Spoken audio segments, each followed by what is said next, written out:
Time for your weekly dose of pop culture with Cassie and Kenny. Welcome to the show.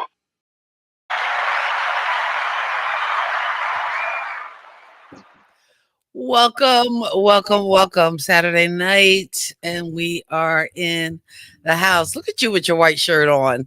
I know. You know why I have my white shirt on? Because my black shirt is dirty. I apologize to our audience for my lighting. I moved last weekend after the show, and in the course of moving, I left my lights at the studio. So you are lightless. But that's all right. We'll make it through. How was the move?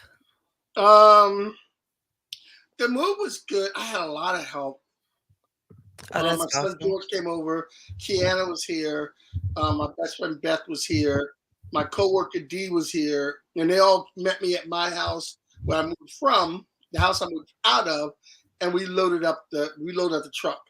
And then we went to where I had my storage stuff at my friend in my other friend's basement, and then Matt was there to help us, and then we loaded the truck from him. Then we all went to Sicklerville, where I moved to, and Kiana, Beth, George, Dee, Matt, and Shane all helped me unload here. Okay. So I had a lot of help, and my son and George and Kiana and Beth kept telling me, because they know I have a lung disease and diabetes and everything else. They're like, okay, take a break, rest. I'm like, no, don't stop treating me like an old man. Mind you, I'm the oldest one there, but I tell them to stop treating me like an old man so I can lift stuff. But you are an old man.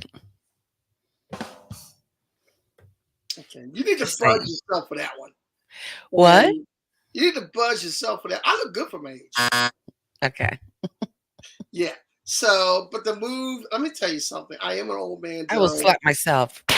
Yeah, because after the move Sunday night, my legs couldn't really function until Thursday. Oh, no. I was dragging all week. So, and now, so here I am. You probably should have listened to them and not tried to move everything. I should have. I did listen to them to some degree, because every time I went to lift something, George looked at Kiana, and Kiana would take the end of it, and they would lift it. And then I said, Kiana, don't try to lift that. And she's like, Dad, I work out. And boom, it was going. And then I called Kiana the next day to see how she was doing. She's in the gym. Youth is a beautiful thing. There you go. How was your week? Was it the end of school? The school ended on Wednesday, so that was good. Yay.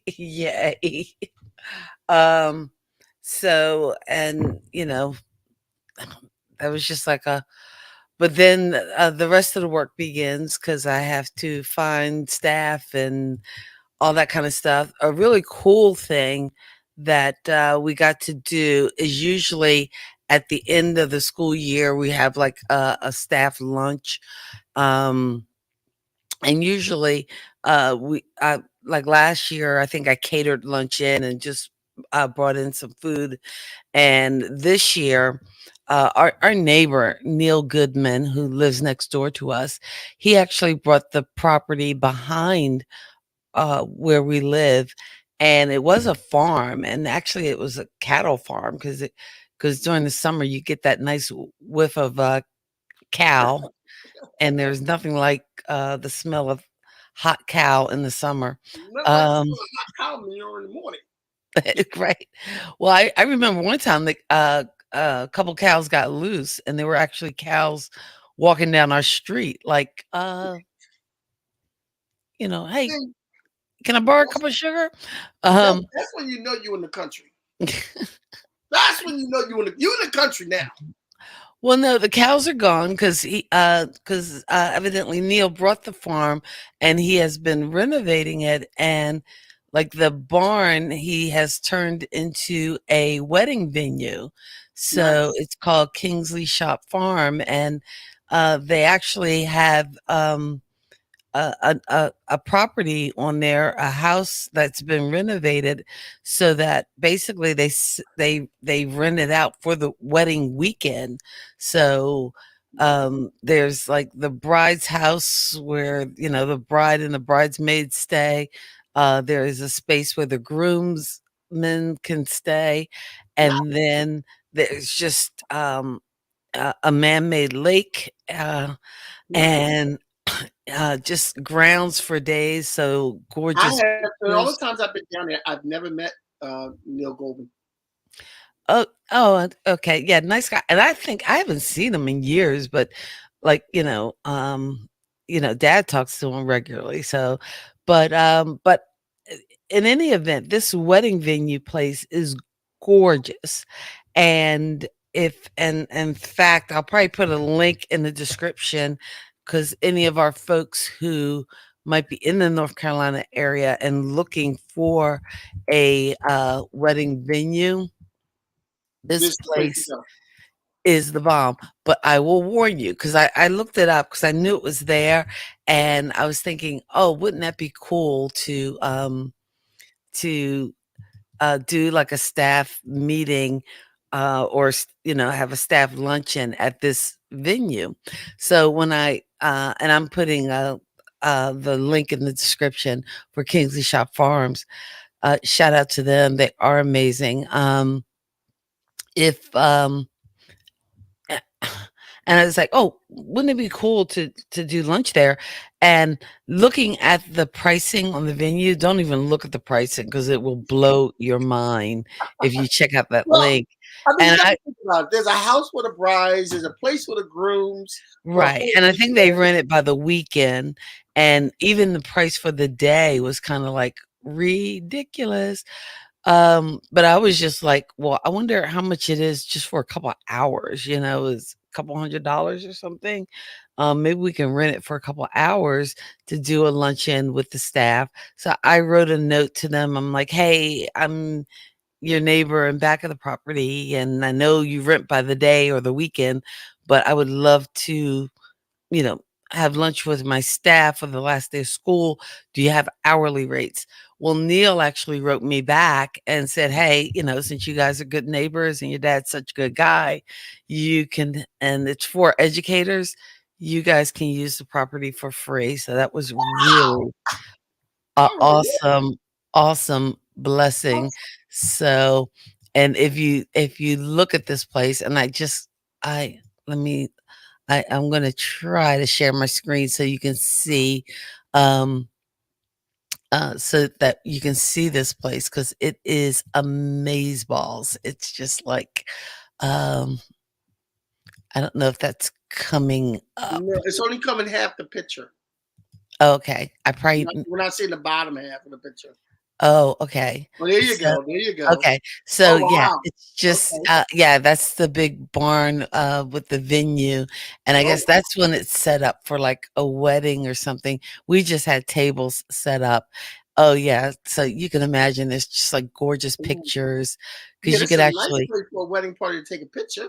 Oh god, the views are amazing. Now, do you get a picture of the house that the bride stays in?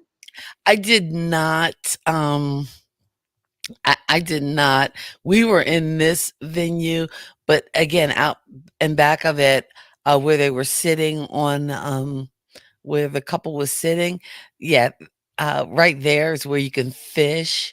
It's like a catch and release, fish, but yeah, it was pretty awesome, Oh man, that pretty looks nice. awesome. That looks Um, nice. so yeah, this, definitely, definitely, um That almost makes me want to get married again and come down here to do Oh, why you wanna go it. there I would never again? want to get married again. I'm sorry. I'm joking. I'm joking. Who knows? Second time could be a No, charm. no, no, no, no, no, no, no. I'm good. You have to be like me. I have yet to I'm meet my first good. ex-husband. I am Um, good. So, um, tonight, tonight. I'll buzz myself. I'll buzz myself. I was tonight, feeling all Phil Collinsy. I know. We're gonna say hey to Scooby Life, hey to Steve. Steve in the house. Almost Scooby Life? No, never. Ever. Ever. Never, ever, ever, ever. Hold a gun to my head. In any case, tonight, like, and you know what I realized? This is how I wasn't feeling too great today. And I don't know. I was really feeling a little woozy. I almost called you at 8 to say, hey, you know what? Maybe we have to cancel tonight. But you know what? 8 o'clock? Huh? You know where I was at 8 o'clock? Where? Coming home from George's house. Oh, okay. Because his wife and Milo had left for the day yesterday, and they were at their in-laws. She was at her mom's house, and then before I left, Milo came home. So I was hanging out with Milo for a minute, and for some reason, the new game is how many toys you can put on top of K-pop in this belly. So he was just filling you up with toys. And then when I was on the phone with my friend Beth, and at 7:30, I was over there. I didn't realize it was 7:30. And my alarm went off my phone for the show. And I'm like, oh, wow, I got to get home. You realize, oh, wait, I got a show to do. I have a show to do. Well, I am glad you made it. I mean, we might be taking a day off on the 25th. Okay. Because I think you have a gig. Yeah. That is totally my fault. But you know what? I might even check in with my friend India, because she does ladies' nights of streaming on Saturday nights. And if she has a spot open, maybe I will hang out with her for a little bit, and we shall see. She has been doing 100 consecutive days of live streaming, which is phenomenal. Nice. I usually try to stop by and check in just to see how she's doing. And the cool thing is she's done some trainings on the Stream Deck, which is this funky little thing here that I use to hit some sound effects and some music effects and different things. So, oops. But there's a lot more you can do with that. And she has a whole class on it. And today is day 99 for her. Tomorrow's her 100th day. And it was just a challenge she put to herself. Have you ever missed a show since you started? I think we might have missed one or two. I think you were sick one time. Yeah, we might have missed one or two. Yeah, I think 1 or 2 shows you might have been sick. So we have, but we've been rolling pretty tight. Yeah, and next week, I don't even know what we're talking about next week. But to make up for being off the 25th, next week we will be together. So I'm driving down next Thursday. Or this coming Thursday. Oh, you know what's cool? I actually have off on Friday. We work now that it's summertime, we work 4 10-hour days. So I'm actually off on Friday. So I might be able to actually hang out by the pool with you. So okay, good. Hopefully it doesn't rain. Oh, I know. There might be some rain. So oh man, don't let it be rain. That is a possibility. Don't let it be rain. Every time I come down to go swimming, it rains. And today would have been a lovely day to swim. I don't want to hear that. But I didn't. Excuse me. Maybe I'll get into more. You know what I did today? I actually ran today, and I haven't ran in over a year. Wow. Yeah, so it wasn't running. It was more like walking. But and maybe that's why I'm tired and feeling a little out of sorts. Baby steps. I admire that because you know what? Because I got to set a race for myself. I'm thinking about doing the I was thinking about doing the Cooper River 10K again. I've done it twice now, and the next one is next April, April 1st. And although I think I missed the early bird when it was $45, I think now it's gone up. But even so, if I get in and actually sign up for it, I have to commit myself to it. So then I can start working towards doing that 10K. So around Cooper, this Cooper River? no, it's the Cooper River Bridge in Charleston, Oh, South Carolina, okay, and wait a it's minute. beautiful down there. I love going down there to do it. I think the first time I did it, we stayed kind of outside of the city. The second time we stayed a little closer in. The second time I did it, there were so many people. It was ridiculous. And mommy, our mother decided to walk it. She didn't finish, but hey, kudos to her for at least trying, because I finished, and once I finished, I went back to go get her. But yeah, that was a Maybe, 10K, which maybe is when you go, I'll come down okay. and hang out with you. Not to walk it, not to run it. But to just be there at the finish line to cheer. Okay, well, that too. But I figure there's going to be a lot of nice looking, in shape women there. And what good is that going to do you?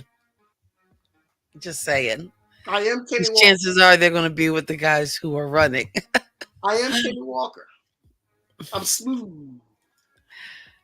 Wow. Okay. Smooth and delusional. God bless you. Well, hey, you know who you are. So tonight we're 20 minutes in. This is the bridge. Okay, that's a nice bridge. Yeah, that's nice. I don't know whether it's the longest suspension bridge, because I think the Verrazano Narrows bridge in New York might be the longest suspension bridge on the East Coast. But in any case, it is kind of cool. But the bad thing is, so many people run it, it's more like walking than running. Okay. And especially when they get on the bridge, they all stop to take pictures and stuff. So, oh yeah, there's me down there no, just kidding. Yeah. But it's Saturday, April 1st. So, I'm thinking of signing up for it, because if I sign up for it, that means, hey, that means you got to do it. Yeah.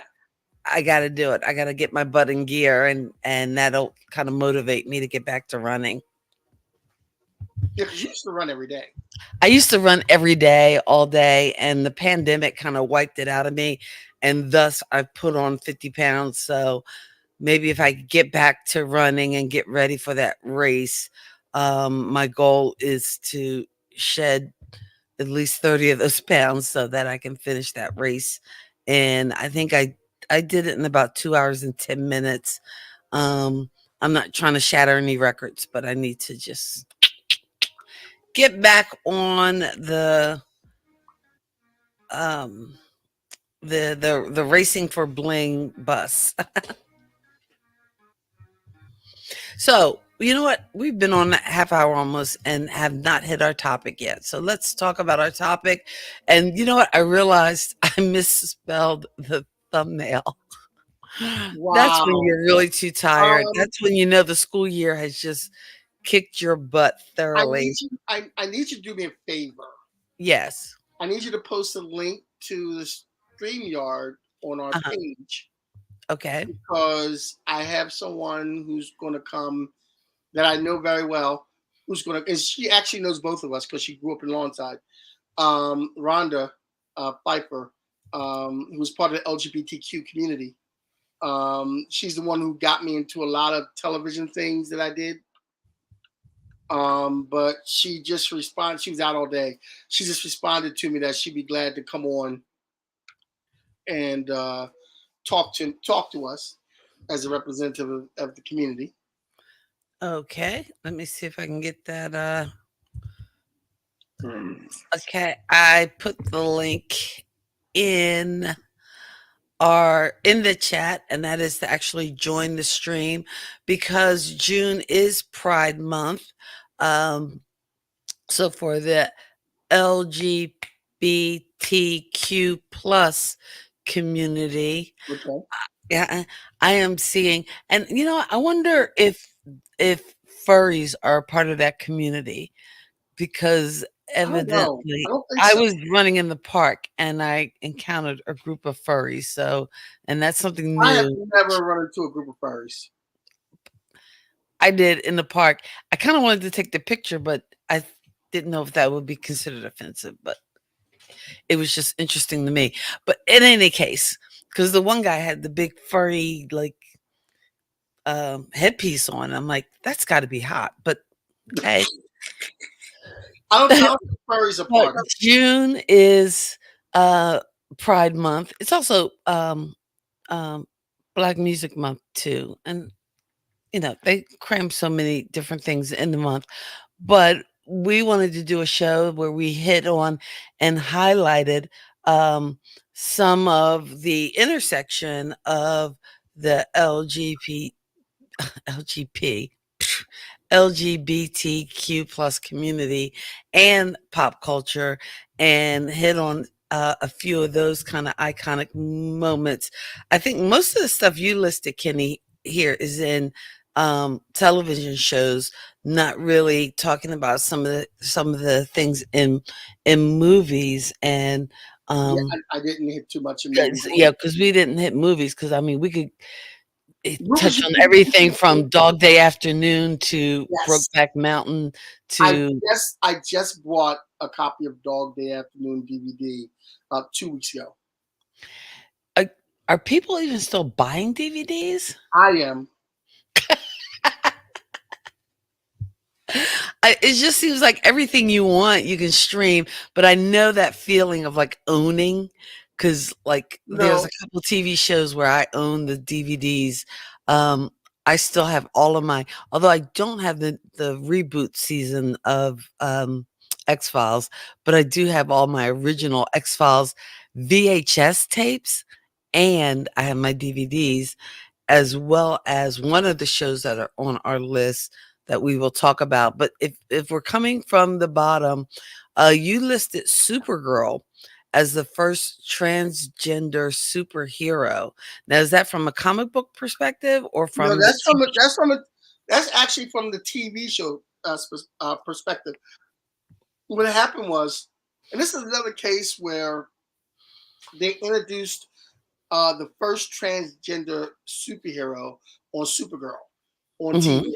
It's the first time you ever seen this one. It's an actress who is transgender who did the Supergirl movie and TV show rather, and now I think the character went over so well on TV that they made her part of the books. Oh wow. That and you know what? Be honest with you, Hmm. that's how Harley Quinn became famous. Because Harley Quinn was first on the cartoon, and then now she's Harley Quinn all over the place. Okay, and Harley Quinn is actually part of the community because she is known for having a love affair with Poison Ivy. And Rhonda wants to know if she can call in. Can I get in? Oh, Uh, can I get in? yeah.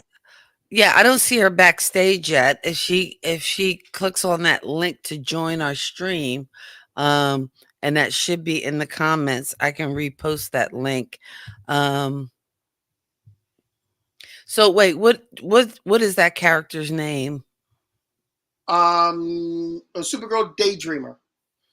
Daydreamer. So from the TV show, it was so popular that now they've incorporated into the comics. Yeah, the TV shows. The TV show was stopped. It met its end. They just I don't Right. know if it was canceled or they just stopped it at 6 seasons.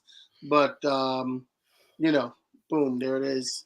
And I think And And I think we probably should preface to say also, as we talk about, and again, we're kind of looking at some of the most recent things in TV and in movies, but I think as far as the LGBTQ plus community, there probably have been characters and references going back in entertainment for as long as we can remember. But I don't know whether folks would actually kind of acknowledge it. Oh Yeah, wait, it looks like our guest is here, so I'll let you do the intro. Okay. Oh, Rhonda's here? Yeah. Okay, so Rhonda Gibson Pfeiffer is a good friend of mine, very good friend of mine. She actually grew up with us in Lawnside, in the Ward Hill section. She was the producer of a show called Like It Is. And that's a show I used to do spoken word for commercials. And then she actually had me be a part of a panel of positive Black men giving, our spin on the world. She's very talented, very gifted. She is hours editing. I think now she does a radio show. You know what? Let Rhonda tell her it. All right, welcome to the show. Hi guys, how are you? Thank you for inviting me. I actually just got off of work. Yeah, she's always working. Always working. Always working. If it's not one thing, it's another thing. You got to stay busy. Keep that money coming in. Prices are going up. Thank you so much for coming on tonight. No problem. I'm glad I caught it. Yeah, I'm glad you caught it. We wanted to have someone to represent the Pride community. Okay. Better than we could. I like the video. Proud and prideful. Yes, yes, yes. I like the video you had online the other day. Where were you at? You in Hattonfield somewhere? Oh yes, with my friend Karen. And Karen doesn't want to sit next to me because she doesn't want everybody to think she's my girlfriend. Well, what occurred was we had decided to go out on Thursday, but I broke 2 toes. So we didn't switch to Friday, and she was going to ask her husband to go because I'm single and I don't want women to think that you're my girlfriend. So her husband didn't want to go, but she's like, I'll stay far away from you so people won't think I'm your girlfriend. I was like, okay, cool. So what do you want to know about being gay?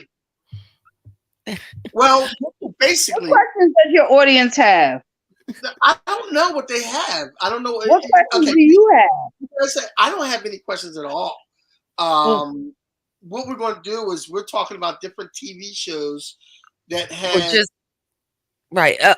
the influence of the LGBTQ plus community on pop culture, especially when it comes to kind of like mainstream pop culture. We were talking a little bit about a transgender character being on Supergirl. Shows like Poise or Pose and okay, you had down here Schitt's Creek. Yes, I like that one too. I love Schitt's Creek. Yeah, I like Schitt's Creek, Pose. Go ahead, Kenny. It took me a minute to figure out, and when I first watched Schitt's Creek, the first episode, it took me a minute to figure out if he was gay. Oh, okay. I was like, well, maybe he's just, I don't know. Maybe, I don't know. Maybe he's what? He's just happy. Extra. I had someone say that to me before. Someone wanted to know if I was gay, and they didn't know how to ask me, so they were like, are you? There's like, are you happy? I said, hey, I'm happy all the time. I mean, are you, happy? Yeah, I'm very happy all the time. Am I gay? Yes, I'm gay. A lot of people, I use the term gay. I use the term gay for everybody. These days, it's supposedly considered offensive, but hey, I don't like using lesbian, bi, or anything. I just use gay for everything. Keep it simple. What do you think about, like you just said, you use gay for everything. Mm-hmm. And there's certain things that people call offensive. when you say certain things. Do you think sometimes people get carried away with that? What do you mean? Like to calling people homos and fags and stuff like that? No, you can't call homos and fags. You can't do that. But I mean, some of the people, they want to be politically correct and say the LGBTQ plus community. Yeah, that kind of bothers me too. And I'm going to be totally honest with you. That bugs me because LBGT sums up everything: lesbian, gay, bi, and trans. So all this extra lettering and stuff, I know people are probably going to jump on me, but I don't get it. I don't think it's necessary. Now, I want to ask you about this because I was doing Lyft and I was in Center City and I picked up a gentleman from a gay bar and I had to take him over to Jersey.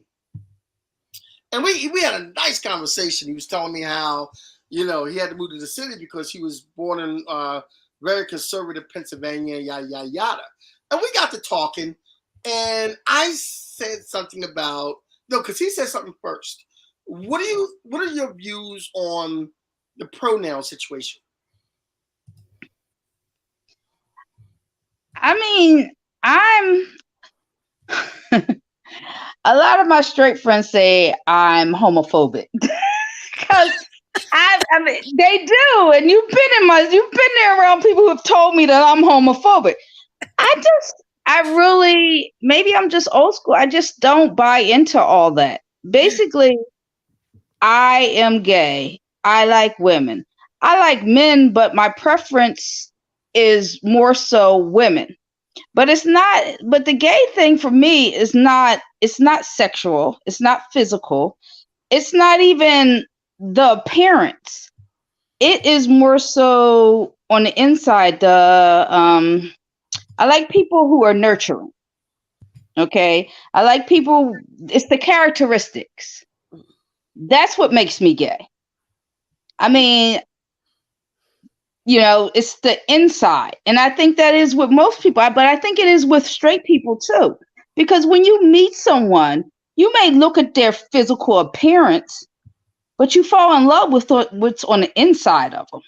Right. And I don't think people take that into account when it comes to gay people.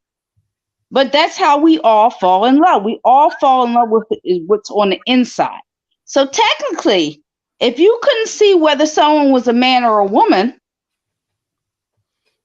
we could all be gay, right? Hey, if you put it like that. But that's what it is. I mean, I get, when you're gay, when you're a gay female, well, me, and you're attractive, you constantly get guys wanting to tell you how, if you had me, you wouldn't be gay. You just ain't had the right man yet. So I explained it to him like this. I was like, name a food you don't like. Like for me, I don't like beets. So no matter how you fix beets, I'm not going to like beets. It's the same thing with being gay. No matter how you wrap it, no matter how big it is, no matter how small it is, I don't care. It's the same situation. Hey Archer, how you doing, man? How you doing? Beets is still going to be beets. What? I don't like beets. But see, but like really, straight people don't think about the fact that there's really no difference. Because when it comes down to it, I may see Kenny down the street. Kenny fine as hell. I may want to talk to Kenny. Me and Kenny get to talk. I don't like Kenny because Kenny's a guy. I like Kenny because of what's on the inside of Kenny. When Kenny dates a woman, he doesn't particularly like her. Oh, I like her because she's a woman. No, he likes her because of what's on the inside. When you date men, Kathy, you date men because you like what's on the inside. It just so happens that you're attracted to the physical, but if they don't have anything beyond that, you don't want to be bothered with them.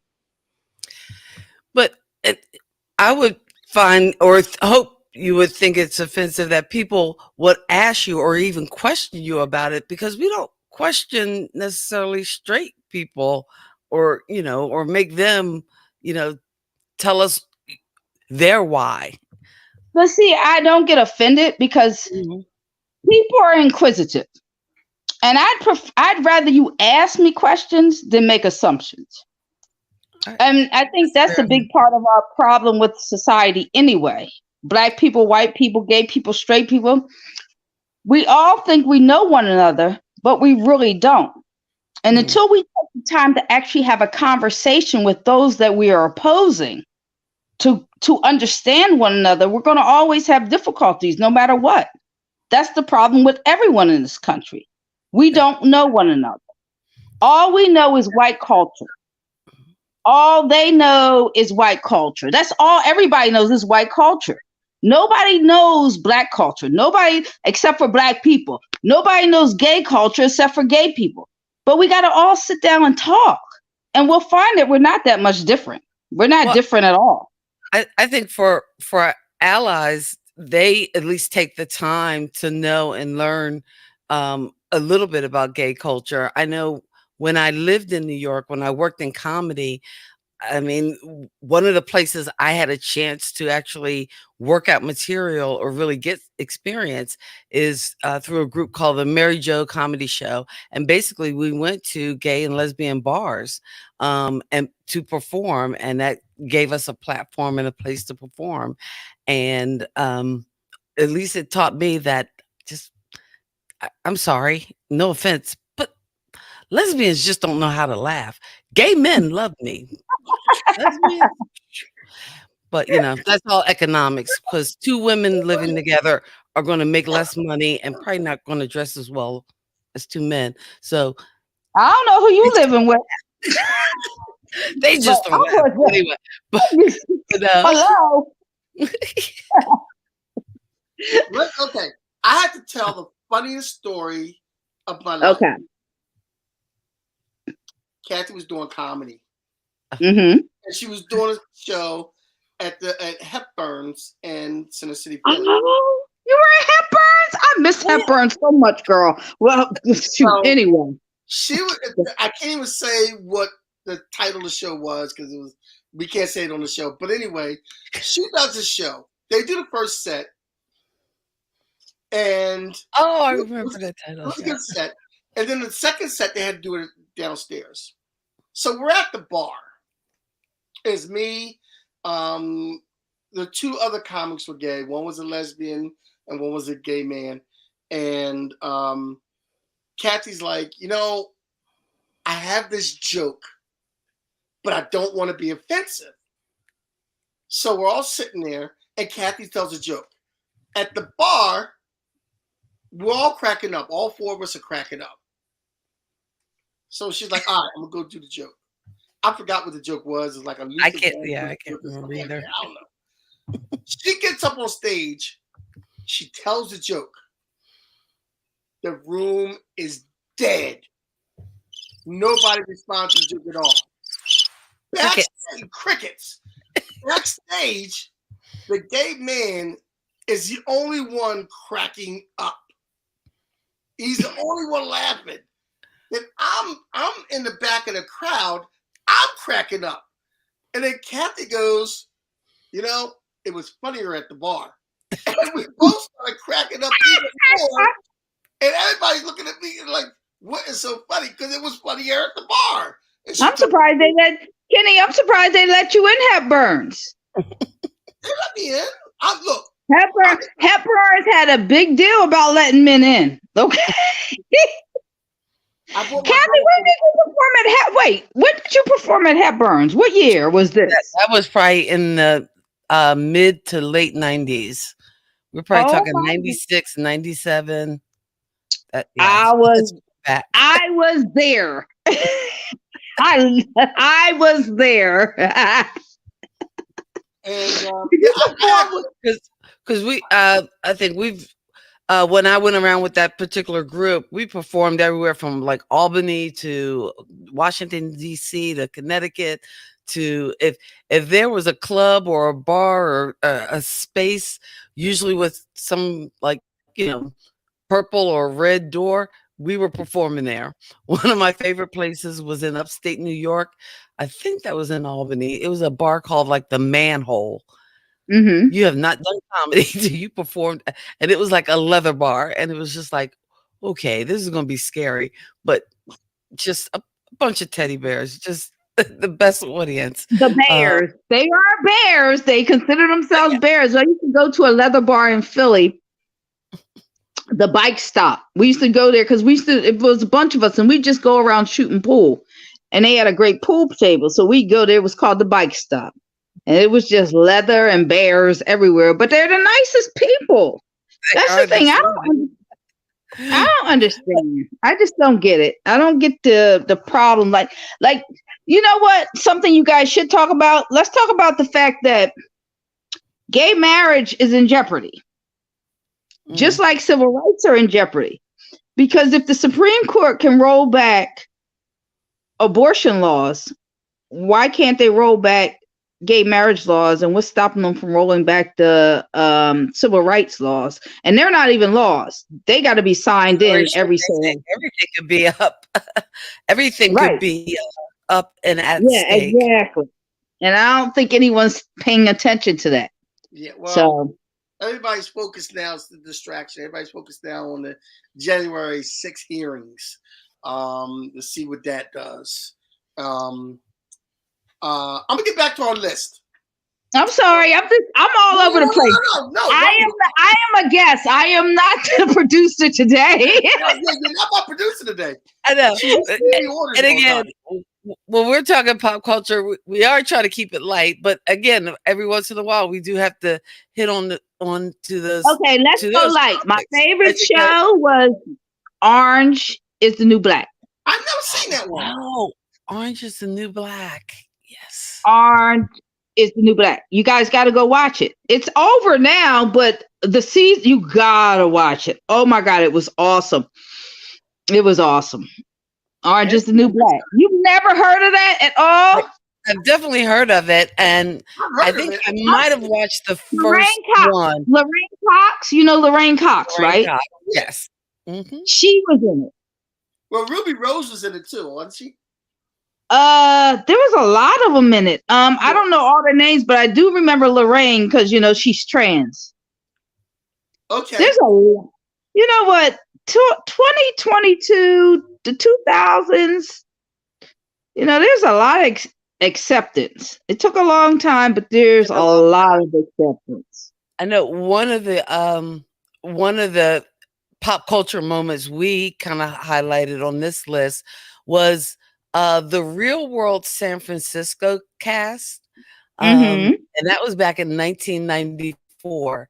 And I think when Pedro was on there, and I remember watching that season, and even Pedro, as he went through his struggles, as he had found love, as he was sick, and to me that was one of those watershed kind of breakthrough moments that I guess exposed more people to first of all to AIDS, because in the 80s it was like not enough was being done or talked about as far as the government was concerned, but I think it put a face on it for a lot of people, the AIDS epidemic, and also again watching Pedro, watching him and his partner get married, it kind of made it more, I guess, made people more aware and more accepting. And I'm not a fan of reality TV. I think the real world probably has destroyed our world in more than one way, because now everything is reality TV and it's just not reality. Exactly. But in any case, but in that circumstance, I think that was a way to show people that, you know what, you don't have to be scared of folks who are different. You don't have to fear anybody, and somebody else's love does not affect how you love or how you live. I mean, right, exactly. People need to see that. Now, Pedro Zamora was the first gay man with AIDS to be featured on TV. That we knew of. That we know of. That we know of. because to me, I don't know. There are And a again, lot of gay men on TV with AIDS. right. There are a lot of Look, when like- they told me Rock Hudson was gay, I was like, not The Rock, not Rock Hudson. It's like let's Kitty, see. your gaydar is so bad. I'm not even going to go there with you. But He's straight. That's the problem. It's bad. I don't know. I mean, pop culture wise, there are a lot. I mean, we're everywhere. We've always been everywhere. Basically, we influence style, we influence culture, we influence everything. So the idea of being uncomfortable with gay people or even being homophobic, like seriously homophobic, it really makes no sense because you're either wearing clothes by a gay person, you're eating a meal made by a gay person, you're watching movies and television with gay people. And this isn't like recent. This has been forever. Yeah. Billie Holiday was gay. Nobody talks about that. No. You know, there's a lot of people who are gay or who were gay that no one talks about. I mean, or even bi. Like, I like to say most people are bi. You know, even down to me, like my preference, more than likely I'd probably date a woman, but I'm not opposed to dating men. It's just like I told you, my thing is not a physical thing, it's internal. So if I meet a man who's nurturing and has those qualities that I like, I'll date him. So I don't know if I'm the wrong gay or not. I don't know. I don't think there's a right gay. I don't know. I don't think there's a right gay. Maybe a wrong gay or right gay. I don't know. All right. Okay. So wait. People. They're making Superman's son or whatever he is gay, and people are upset about it. Yeah. What happened was. Now I know about this. There's a few characters in comic books that they've made gay. And one of them was Superman's son. And the way it was billed was like, oh, Superman is gay. And people missed the part that it was his son that's gay. So, oh, you can't make Superman gay. And it wasn't, it was his son they were making gay, number one. And his son was taking over the role of Superman because Superman was out or something like that. But people got upset. Yeah, very much. It was a kind of thing where it was a kind of thing. This is where it mixes in with civil rights. It was a kind of thing where at one point, Green Lantern, Hal Jordan, a white guy, was replaced by John Stewart, a black guy in comic books. People got upset because the black guy took over the white guy's spot. Now they're okay with that. Just don't make him gay. Literally no. You know what I'm saying? So it's funny how times change. Speaking of superheroes, and the TV show Black Lightning, I love that. Nafisa Williams is the first black lesbian superhero on TV. I love that show. That was one of my favorite shows. They took it off. No, and from the lesbian side of things, she was fine as hell. Oh my God. I ain't gonna lie. Oh. Anyway, I love it. Once again, my gaydar was all she's gay. But do you notice that they show more lesbians on television than they do gay men? Well, no, I'm seeing more gay men now too. Really? The TV show Kung Fu, the new Kung Fu, they have a gay couple, a male gay couple. Okay.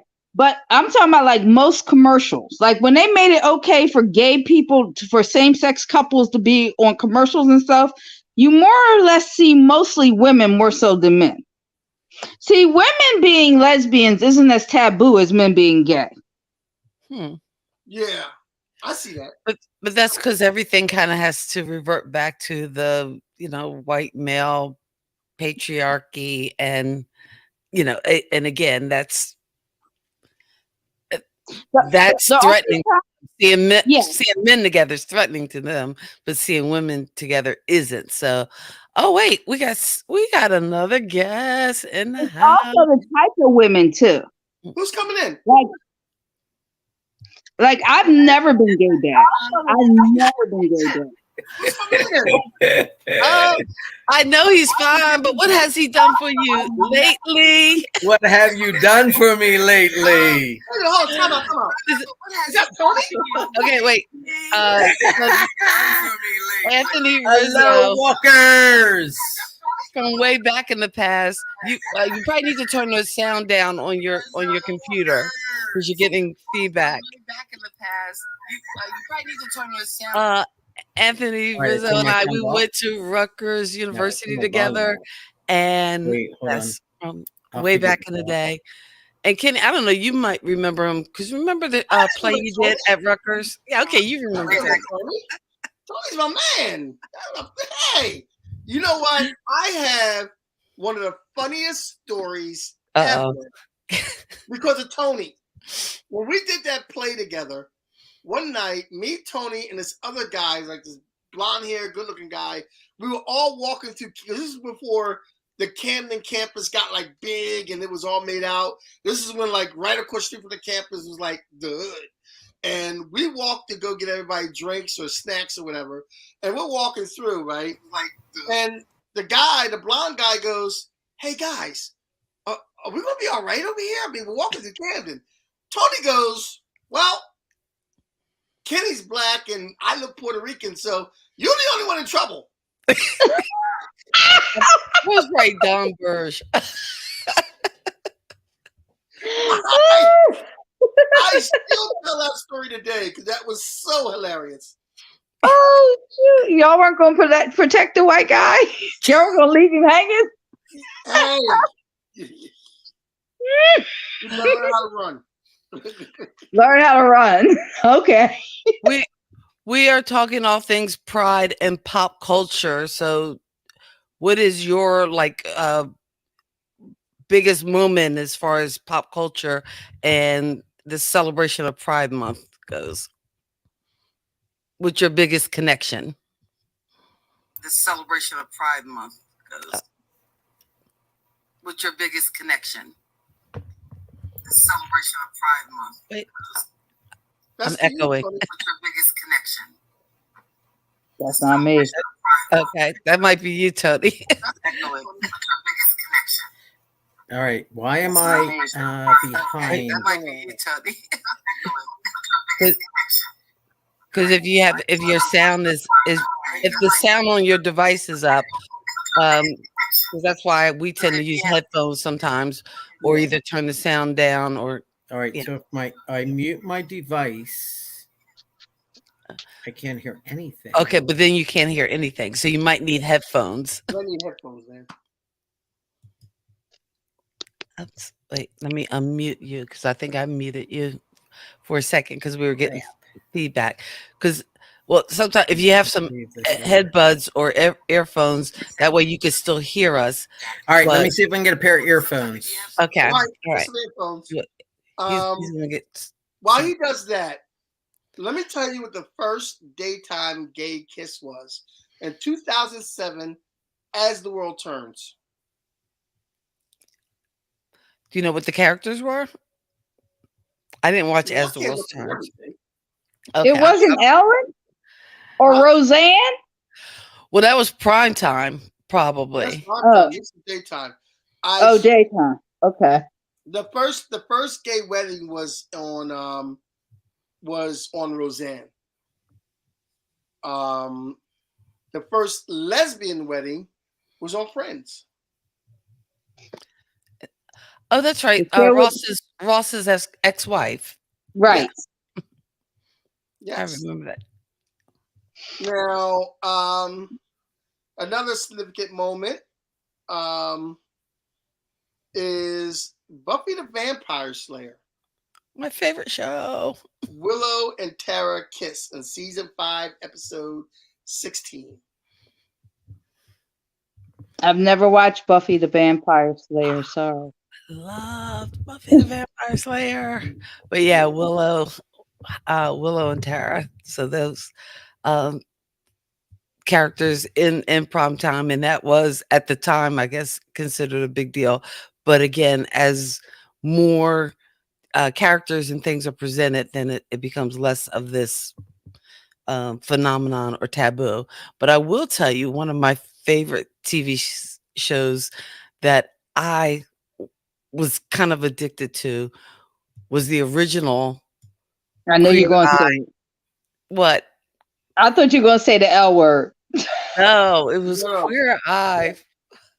I love that show. I've watched a couple of the reboot, but again, I don't like those guys. I don't like those guys as much as I really like the original guys. So I'm OG on that Queer Eye. Now, but now let me tell you about RuPaul's Drag Race. Oh, no. Because my daughter she's into makeup cosmetology.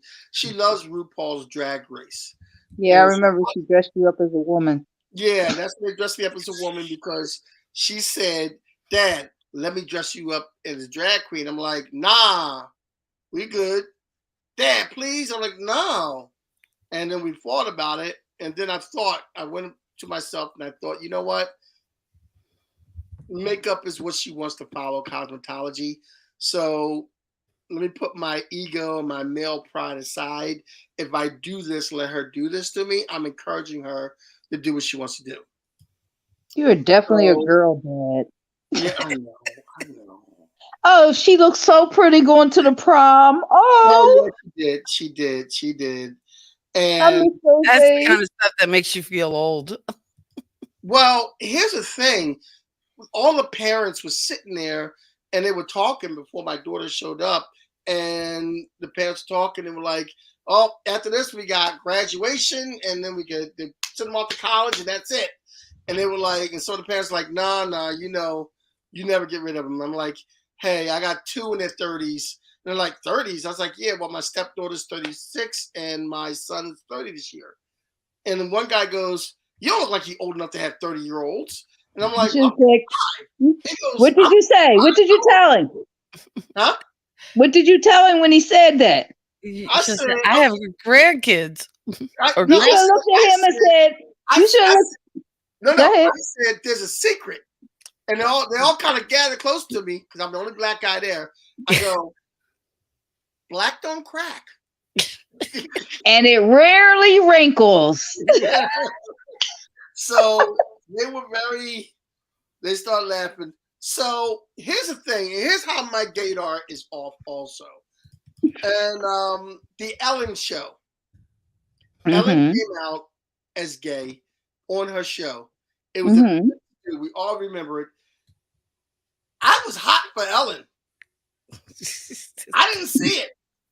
Yeah, you're not going. But the thing is, you could still be hot for Ellen. What her being gay have to do with you being hot for her?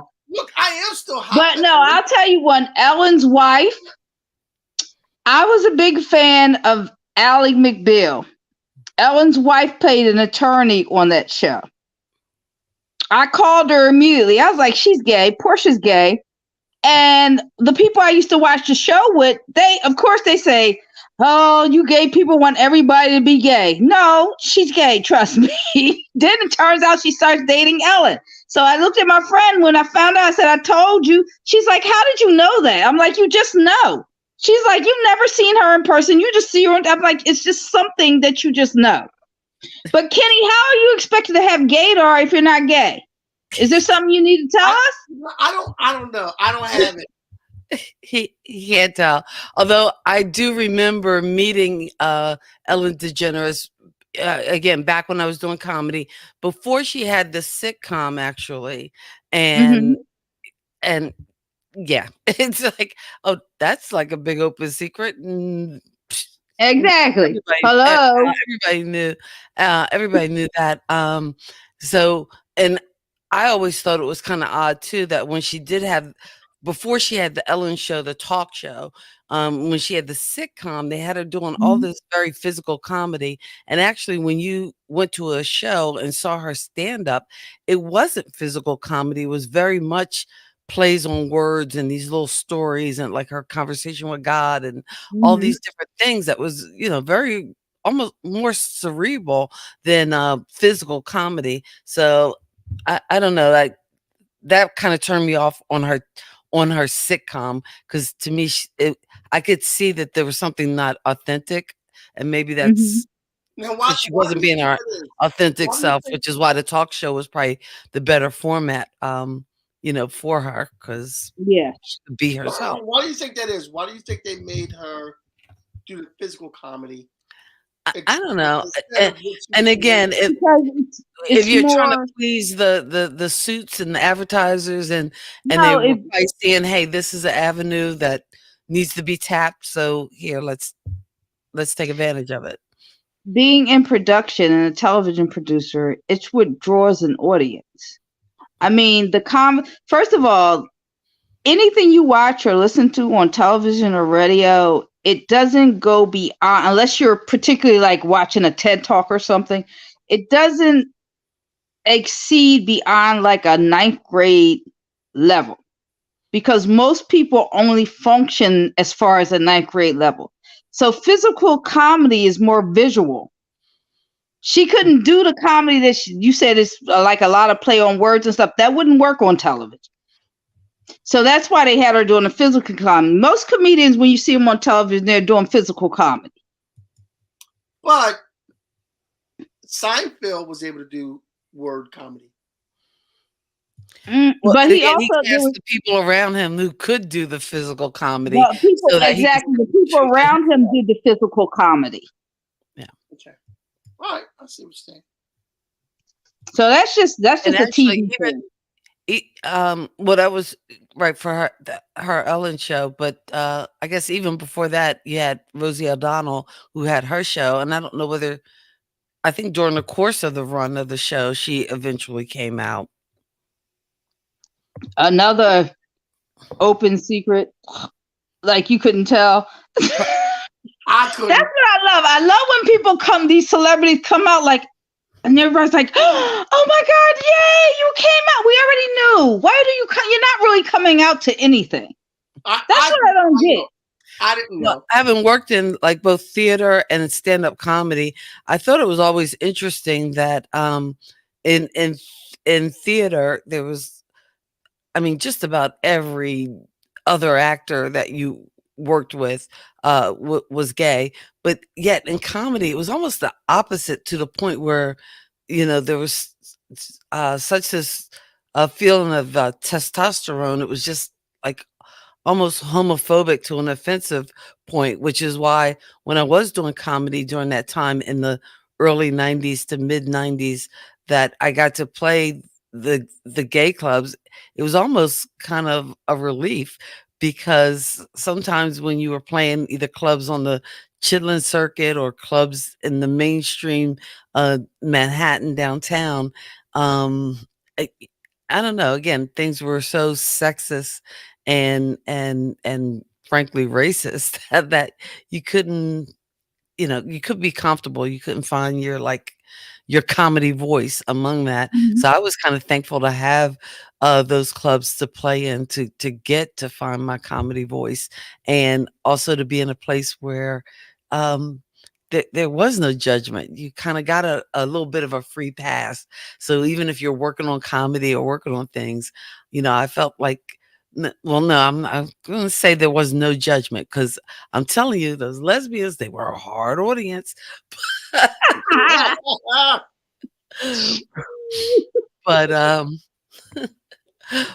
But yeah, but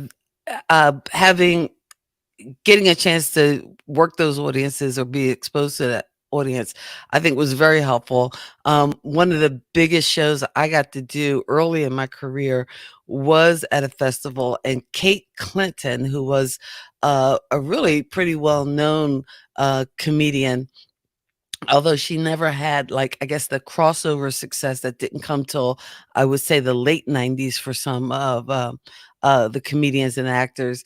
And I think, I'll get to that point in a minute. But I got to open for her, and that was just like unbelievable.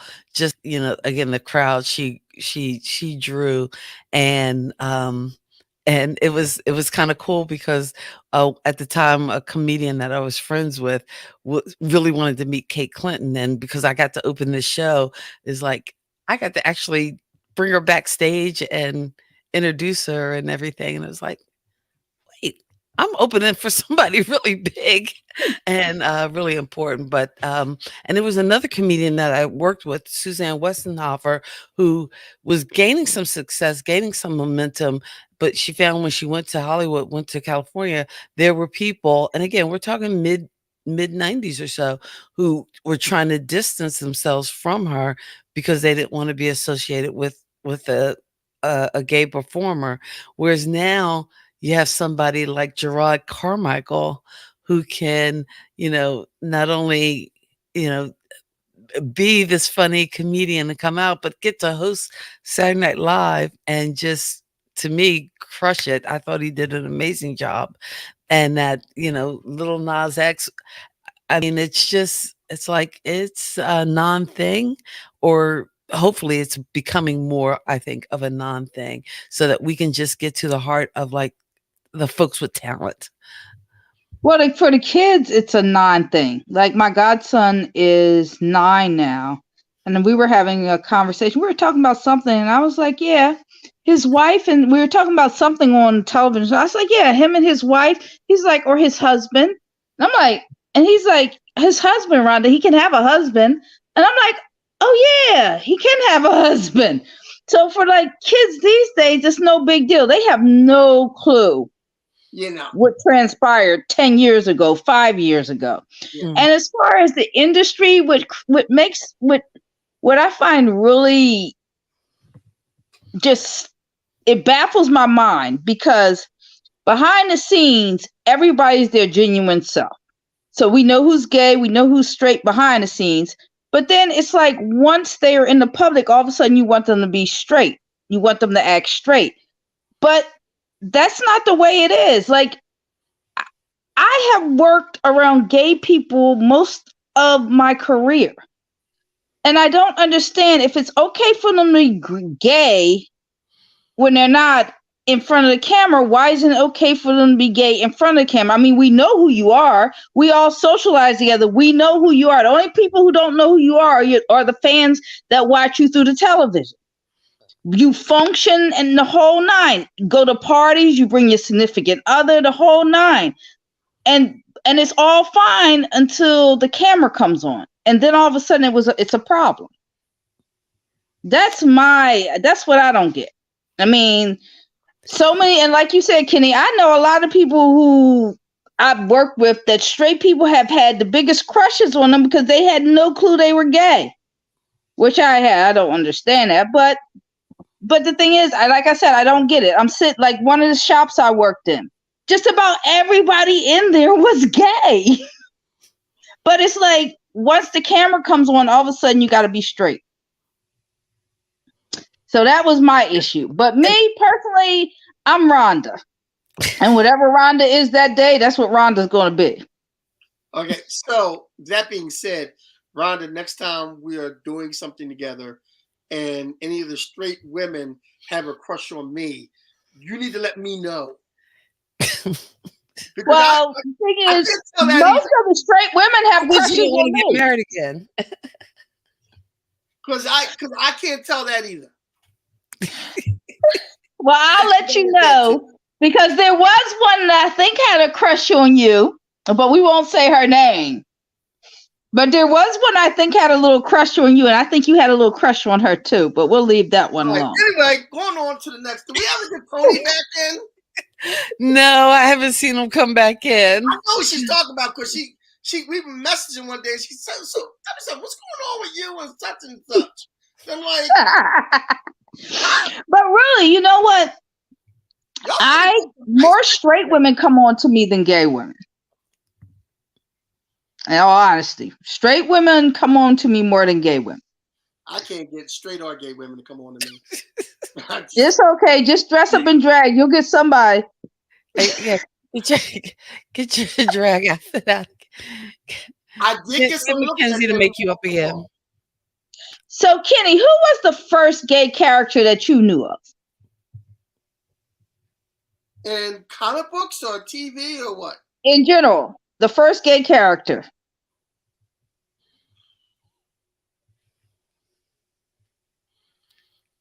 I'm going to say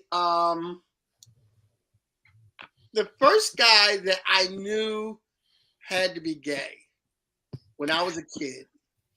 Paul Lynde and Bye Bye Birdie. Yes. I'm sorry. I'm showing my age now. Who was the other guy that played the HR Puffin stuff? And he was the one on Hollywood Squares. Oh, with the glasses? Yeah. I know who you're talking about. He was real flamboyant. Yeah. George Nelson Raleigh or yes, that's Nelson Raleigh. Well, something like that. Paul Lynde was the center square, right? Paul Lynde was the center square, yes. Yeah, well, we all knew Paul Lynde was. That was obvious. It's probably Charles Nelson Raleigh you're thinking of. Charles Nelson Raleigh? From HR Puffin stuff. Was he was on HR Puffin stuff? Wasn't he? I never even heard of HR Puffin stuff. Or was that Lidsville when he went down the hat? You've never heard of HR Puffin stuff? Nah. HR Puffin stuff. Never heard of HR Puffin stuff. Okay, well, little Cassie old. I'd say you were telling your age, but since we're around the same age, I guess I'm just out of the loop. You was out running the streets. You was watching TV. Huh? I wish I was allowed to run the streets. You know what? There was. Oh God, I can't remember. What was? It was a cable show. I don't know whether it was on Showtime or I know we talked a little. Or you mentioned the L Word. The L Word. Season 1 of the L Word, but there was another. Oh, Queer as Folk. Because that was actually a remake from a British version of Queer as Folk. But there was actually one that featured gay black men, and I can't remember the name of it. Oh, and I remember that show because I liked that show. They were fine. It came on Logo, and it came on Logo. Yes, it did. Logo, the lesbian gay network. There's Charles Nelson Raleigh. Yes, him. That's the dude. Yeah, you knew that. Yes, but I remember the black men. I wish it was called Noah's Ark. Noah's Ark. That's it. That was it. Noah's Ark. Noah's Ark. I remember one time my cousin Lori, she's in the life now. But I remember she asked me a long time ago when the L Word came on. She's like, "Do you watch the L Word?" I said, "No, I live the L Word." Why am I going to watch it? I live it. I don't need to watch it. I tell you what, the L Word.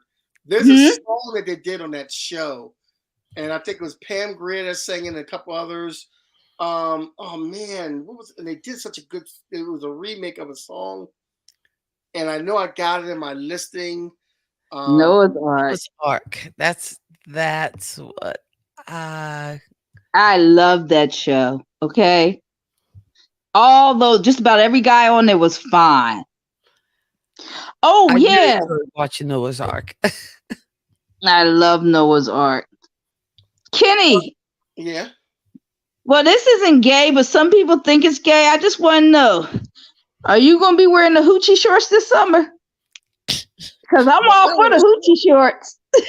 I don't wear shorts normally for good reason. If I wore shorts excessively and showed my legs like that, I wouldn't be able to leave the house. I know, man. I know. But you guys show them off at least one time this summer. I like to give them a break. Leave something to the imagination. I'm all for hoochie shorts. I like them. I'm not wearing the hoochie shorts, man. I'm good on that. I don't know what caused men to go to these long shorts to your knees. That doesn't even make sense anyway. I don't like wearing shorts anyway. So I will wear a long shorts before I wear short shorts. Okay, never mind. Then I guess I'll miss out. Yeah, I don't like showing my legs or my knees. Look at you, Kenny. I think you should just take a picture and send it to me. No, I'm not doing that. See, now people are gonna be like, she's not gay. Why y'all have her on the show? She's gay. Well, no, I think Anyway. if you're looking at Kenny's legs, that's confirmation of. Ooh, Wow. ooh, Smack yourself. ooh. Smack yourself. All right, I'll smack myself. So we never got Okay, so right? I'm sorry. can I ask you guys questions? Sure. Yeah, sure, go ahead. See, this isn't the way it's supposed to be. But do you guys have any questions about gay people that you'd like me to answer? Anything? Because, and the only reason I'm asking is because that's the problem. You don't get to ask questions usually because people get offended too fast. So, do you have any questions?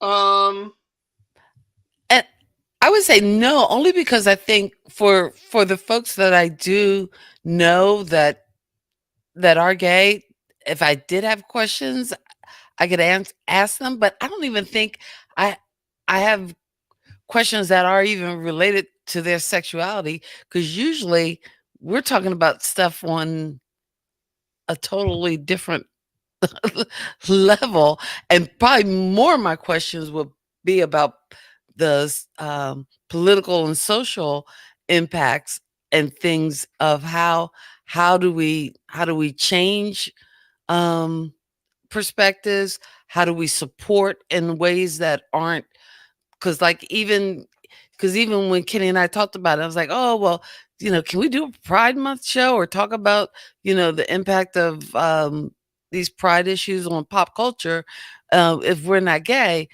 but so that we don't offend. Because I know one time when we had someone from the Latinx community on, and there was things that I just learned just from listening that I didn't realize, that terms and things that they found offensive. I guess that would be the biggest thing. What's the biggest offense that either straight people or even people who are curious or questioning make when they are addressing you or asking you questions? Because just to me, it seems like, just like I wouldn't want people asking me about what I do in the bedroom, why would I want to ask a gay person about what they do? But again, the questions I had would probably be more as to the social political impact and how can allies support in ways that aren't offensive. Let's see. Politically and socially, I think for the most part, if you're an ally, you're not offensive. I don't find, and once again, this is me. I'm not as stringent and like hardcore as most people. So I'm not usually offended by a lot of stuff. I think the most offensive thing you could call a woman is a dyke. And of course a guy a fag, or what other words? I mean, politically we run everything. I mean, let's just be honest. Honestly, when gay people want something, they get it. I mean, that was with if you recall, we wanted civil unions, but they didn't want to give us civil unions. So we said, you know what? Now you're going to let us get married. So pretty much we have a good political group that basically we're okay. I think we're okay.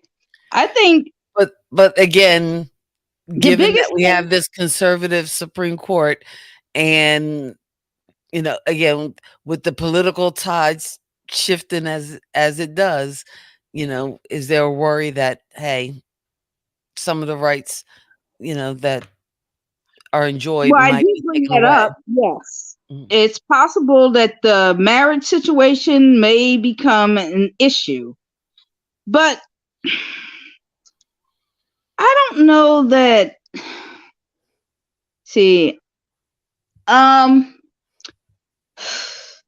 like people don't want to connect gay with conservative, but it's just as many conservative people who are gay as liberals. So don't get caught up in whether someone's conservative or not, and they're going to change things for gay people. Because, like I said, people have a tendency to think all conservatives are straight for some reason, but they're really not. So I don't know. I just don't think the political thing is a big issue. Like, there's a possibility they'll try to turn it, but I doubt if they'll be able to do it. Because, like, out in public, no, people aren't going to admit to who they are, but in private, gay people aren't going to let you screw them over. And that's what I know. That's how I feel. Now, what do you think about the last Dave Chappelle special? Got a lot of flack from the community. I loved it. Oh my God. That was the best. It was the best. That was the best. To me, I thought anybody who protested this from that community didn't listen to the whole thing. Basically, Dave was trying to make a point that gay people have more, that trans people and gay people have more rights than black people. That's basically the point he was making. And see, well, one of the things I'm feeling like, I'm kind of glad I'm not doing comedy anymore, is that a lot of times, especially when you're working on material and you're trying to find the voice or trying to find the funny, and the thing that is funny is when you are taking two opposite things and either throwing them together or looking for that twist. And no, it's not going to be politically correct. And if everybody is, putting you under that microscope, then how can you even be funny? Or, how can you find your comedy voice?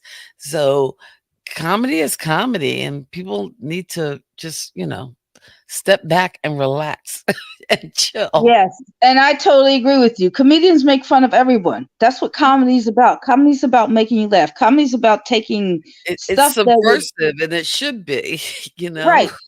And I just think our culture, I just think people today are too rigid. Like, it's too much political correctness. How dare you come up on stage and smack Chris Rock because he made a joke? How dare you run up on stage after Dave Chappelle because he made a joke? How dare you protest a comedian for making a joke? That's just how. What are comedians supposed to make jokes about? I don't get it. Yeah. I think a comedian has the right to make jokes about anything they want, and for you to get offended. And I love Dave Chappelle, and I love all his specials, and they're all, Dave Chappelle is just a goat. Yeah. And his comedy teaches you. His comedy, this isn't for laughs. His comedy has lessons in it. It's very layered, and he is telling you something if you're willing to hear it through the laughter, but he is doing it. He just makes it look so effortless. Let's call and it what it is. Even early on, I think he was very good at that. Yeah, let's call it what it is. The man's a genius. Yeah, basically he talks, he tells you stories, and oh my God, my favorite was the alphabet car when they were in the car. Because what he said is actually true. Like when he was talking about the L and the B's and the G's and the T's, all that stuff that he was saying is true. Gay men can't stand lesbians. Okay, they can't. And everybody's jealous of the bis. And then, of course, the trans. But what he was saying, That is true. That was true. And basically, white gay men, they can take you anywhere you want to go because they know how to get there. Wow. I saw this comment from Steve earlier. And actually, Steve, when I was doing comedy, it was all on either cassette tapes or VHS. And you know what? If there is tapes, there's no way to play them now. Nobody has a working VHS. I'm going to give you a hint, Steve, because I was like 50% of her act. So if there is DVD video out there, I should be getting my share of the profits. Because her stage act was talking about her brother. I am so impressed that you were a comedian. Wow. Kathy. One of my 9 lives. Kathy as a comedian was hilarious. Aren't you a principal of a school? Yes. I have been Do they know their principal was a comedian? I've been a wedding DJ, a stand-up comedian, a math teacher, an instructional coach, North Carolina Assistant Principal of the Year, and now principal of a middle school. Do they know their principal to do stand-up comedy? And some days I have to do stand-up comedy in the hall as well, just to get them moving and on the right side. And so, how long did you do stand-up comedy for? Probably for a good 7 or 8 years. When I was in New York, and again, because I was in New York from like 89 to 2001, but I wasn't doing comedy that whole time. I probably started 2 or 3 years after I got there, and just kind of seeped into the culture, going out to the open mics and doing clubs, and to a point where at one point I was at the comic strip where my little picture was on the wall, and I got to do sets at the comic strip. And then I had an agent and did colleges and performed. At one point I performed right near where I'm currently living in North Carolina, where I did shows at UNC Charlotte and Davidsonville College, which is nearby. So yeah, I think the furthest I performed was University of Alaska, and also on stage in London, England. And yeah, and the closest to, I guess, my hometown in Philly was probably Hepburn's. But I did a couple clubs, I think, in the South Jersey area too. No. University of Alaska? Yeah. University of Alaska, yeah. Well, she did do an event for my parents and Blacks in Government. She brought some comics down with her, and it was in Philly. And my mom and dad were very popular in the organization. I think my dad was the president or something like that. I see you, Steve. And Kathy gets now, there's a whole bunch of beautiful women, beautiful Black women in the room. Me and my buddy Junior, we are dressed to impress. Leon Kittles. We are dressed to impress, and we are like, so I'm ready. I'm ready to make my move. Kathy gets up and performs. This is after my son George is born. Kathy gets up on stage and goes, so yeah, I bought my brother the perfect gift. White sneakers to go with his white girlfriend.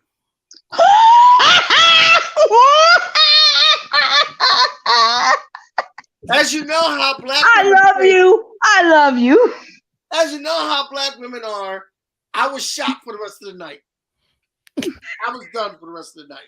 White sneakers go with your white girlfriend and your white baby. I don't even remember telling that joke. I remember it. Because Julia was sitting there like, nah, you gotta take it. You gotta take it. More for me. And I'm like, that's funny. My game. I'm sorry. I'm just throwing y'all off of your whole conversation. I know. You know what? It is 10 o'clock. We okay. I got a question. A gay question. Okay. I got a gay question. And I need you guys to be completely honest. Okay. Kenny, have you ever been attracted to another man? Have you ever seen a man and be like, damn, he looks good? No.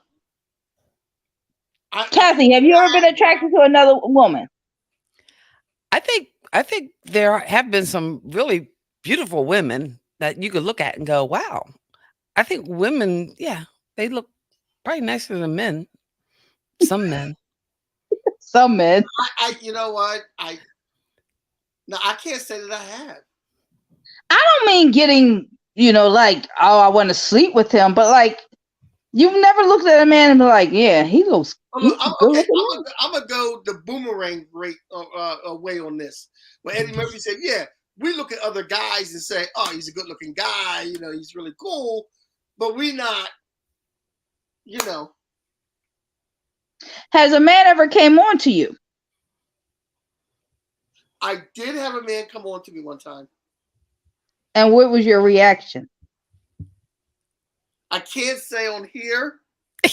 Did you know that he was coming on to you, or were you just? No, I did not realize. That's what I want to know. I was in college and I was at the library and I was trying to do some research. This guy walked by me and he bumped into me. And I'm like, all right, He walked by and bumped into me again. Both times he bumped into my butt. And I'm like, okay. All right, well, so I'm moving closer trying to get my book. Then he walked up and asked if I wanted to go outside. I'm like, nah, man. I kind of cursed him out. Oh, I'm trying to get my book. I was like 18, 19 years old. I'm like, yo. Well, I guess when he brushed up against you and you ain't say nothing. No, what about you, Kathy? I look, he bumped up. I thought it was an accident. Twice? I'm doing research. I thought it was an accident. Twice? Yeah. I am totally clueless. Everything. I'm sorry. I'm just messing with you. I am totally clueless to everything that goes on around me. I know. I'm probably just as clueless because I used to say, and again, I talked about playing in those clubs, and even when we played in like the lesbian bars too, I was kind of like, and again, I guess that's part of the gaydar, and I'm like, how come nobody hits on me? And because some of the friends that worked on in that comedy circuit, a lot were gay, some were straight, and I'm like, do they know? They must know, and I guess they know. But I do remember one time we were playing at this club. Performing at this club in Soho down in New York, and I guess Madonna was shooting a music video or something like across the street from where the club was, and people kept running out to see Madonna or whatever. And I know there was this one girl asking me all these comedy questions and I'm answering them thinking, oh, well, she probably wants to do comedy or whatever. And then one of my friends at the time were like, she's hitting on you. And I'm like so clueless. I didn't even get it. But meanwhile, my little friend thought she was cute. So I was like, well, then let me be her wingman. And it didn't really work out, but I'm not a good wing woman. I can't even tell when straight women are into me. So daggone well I can't tell when gay men are into me. I have no at all. No clue. Because you're not looking for that. Like you're not looking for that. Like I remember my first relationship. Of course, most people have their first encounter in college. And this woman used to always hang out with me. Like she was on a basketball team and I like playing video games. I like shooting pool. She would be there every time I went to go play a game or shoot pool. She'd be there. So we became friends. And this went on for like about 4 or 5 months. And then a couple of people who were also on the basketball team who knew me told me, they were like, she likes you. I was like, what are you talking about? They're like, she likes you like a girlfriend. I had no clue. I just thought she was just a cool person. And then one time I was in my room after that, and she came in my room and she made a comment that made me uncomfortable. So I opened the door to my dorm room, and my roommate then comes in to grab something, and she leaves out and she ends up shutting the door. Wow. And the girl like pushed up on me and I kicked her out my room. But then a few months later, we were dating. Wow. And that was my experience. That's how I became the gay thing. So yeah, Kenny, I got hit on too in college when I was trying to do research too. See, we got something in common. I got brushed up against done a Kenny. lot of research because now we are hitting hour 2, and we usually just do an so hour much show. fun. I'm not used to being in front of the camera, but this is kind of fun being on y'all show talking to y'all.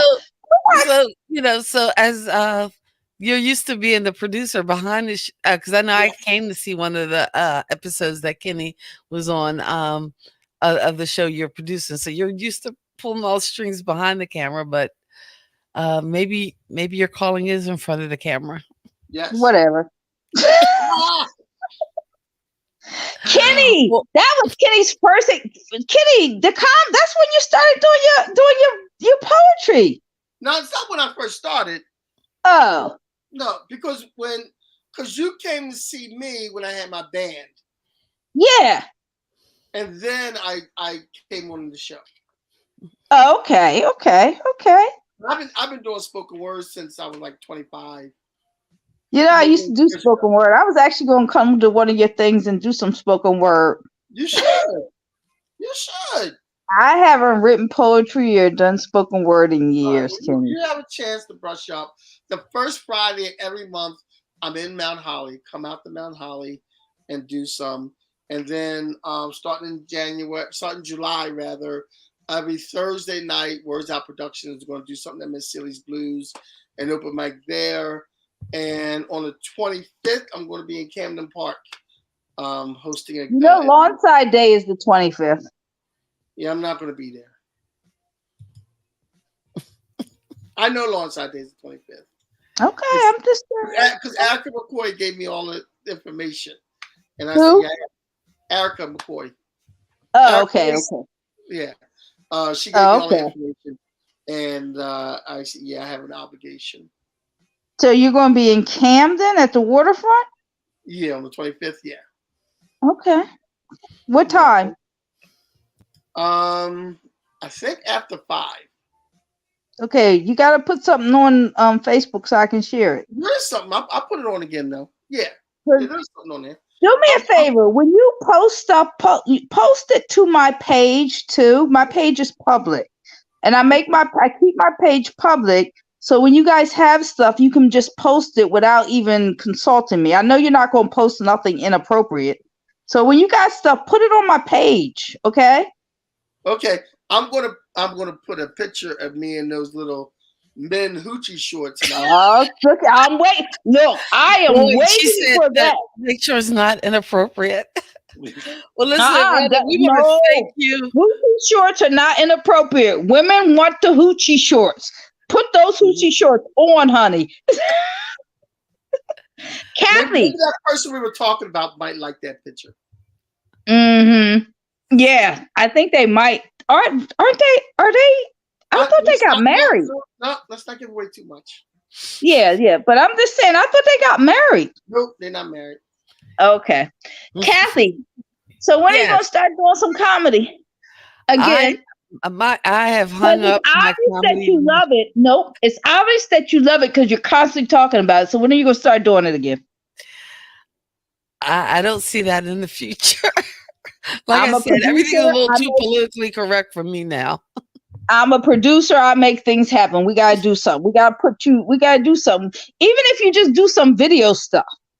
Why not? Why not do a couple of shorts? Just like little short things.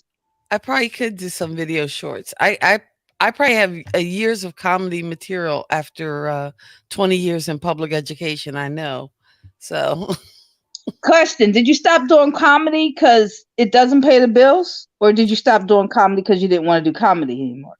I didn't want to do comedy anymore, or I didn't like the I thought I had built like friendships with people that were real, and To be honest, I got a little scared of the success, and you know, because there was some momentum building when I was starting to do colleges and had gotten an agent, but then I noticed people were treating me differently, and then just like the pressure of it when it became, oh wait, this is how I'm going to make my money. Yeah, and that didn't resonate with me, so was not my calling. Oh, okay. But anytime you want to do a couple of shorts, just let me know. I think you do good on shorts. I think you would do good on shorts. You could do a couple of shorts and put them on YouTube.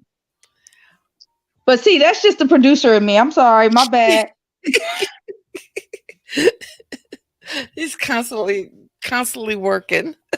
I literally, I was born a producer. Okay, my wheels are constantly spinning. Always can come up with something. There's always something we can do.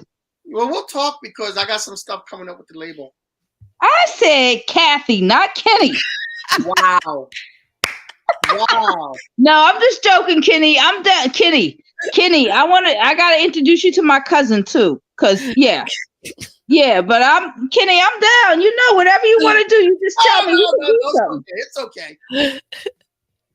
Actually, listen, what we are going to do, we're going to wrap up this show. Yeah, we're going to wrap up this. Actually, what we're going to do, we're going to do a sketch comedy group, guys. Okay, I'm gonna put it together. Love sketch. Okay. All right. For real, if I put something together, will you do it? You didn't say yes. I'm not down there. I'm all the way in North Carolina. What part of North Carolina are you in? I'm in Statesville, which is about, 45 minutes north of Charlotte. I worked in Charlotte.